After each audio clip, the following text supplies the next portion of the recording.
રાજ્ય સરકાર દ્વારા રાજ્યના નાગરિકોને સ્વસ્થ રાખવા માટે મેદાસ્વીતાની મુક્ત રાખવા સ્વસ્થ ગુજરાત મેદાસ્વીતા મુક્ત ગુજરાત અભિયાન ચલાવવામાં આવી રહ્યું છે। રાજ્ય સરકારના આ સંકલ્પને સાકાર કરવા અને આ અભિયાનને આગળ વધારવા ગુજરાત રાજ્ય યોગ બોર્ડ દ્વારા સ્વસ્થ ગુજરાત મેદાસ્વીતા મુક્ત ગુજરાત અભિયાનને અનુલક્ષીને ભરૂચ જિલ્લાના વાલિયા તાલુકાના ગુજરાત રાજ્ય બોર્ડ દ્વારા 1 દિવસીય યોગ શિબિરનું આયોજન કરવામાં આવ્યું।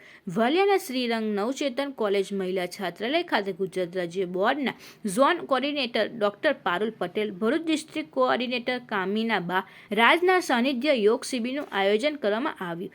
વાલિયા તાલુકાને યોગમય બનાવવા ગુજરાત રાજ્ય યોગ બોર્ડના કોચ ટ્રેનર્સ દ્વારા પ્રયત્નો કરવામાં આવી રહ્યા છે। આ યોગ શિબિરની BK હેમુડીડી, શ્રીરંગ નવચેતન મંદિરના સહમંત્રી વિહારિયા સર, સામાજિક કાર્યકર નમ્રતાબા, યોગ કોચ, યોગ ટ્રેનર વગેરે ઉપસ્થિત રહ્યા હતા અને યોગ સાધકો ઝોન કોઓર્ડિનેટર ડોક્ટર પારુલબેન અને ડિસ્ટ્રિક્ટ કોઓર્ડિનેટર કામિનાબા રાજ દ્વારા સ્વસ્થ જીવન અને તણાવ મુક્ત જીવન માટે યોગ્ય જીવનમાં કેટલું જરૂરી છે એ સમજાવી યોગાસન પ્રાણાયામ કરાવ્યા અને આ શિબિરમાં 300 ઉપરથી યોગી સાધકોને ભાગ લઈ શિબિરને સફળ બનાવી હતી।